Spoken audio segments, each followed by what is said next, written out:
In this tutorial, we're going to be looking at a simple health system in Unreal Engine. So firstly, let's go to our first person character blueprint and let's create the health variable, and that will be a float. Just hit compile there. I'm going to set my value to 100, but obviously you can change that to whatever you'd like.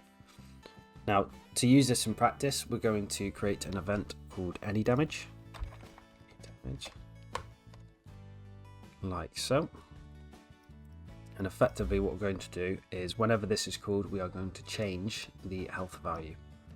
So let's set this, and we are going to get the health whenever this is called, and we are going to subtract the damage from it, like so. So we'll just hit compile there. Now if you see my respawn tutorial, we can tie that into that event here. So in that previous tutorial, whenever F was pressed, we called a death function. So in this case, we're just going to tweak it. So we'll branch off,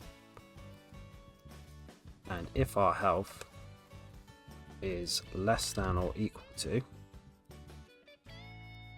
0, we will call our death function, like so.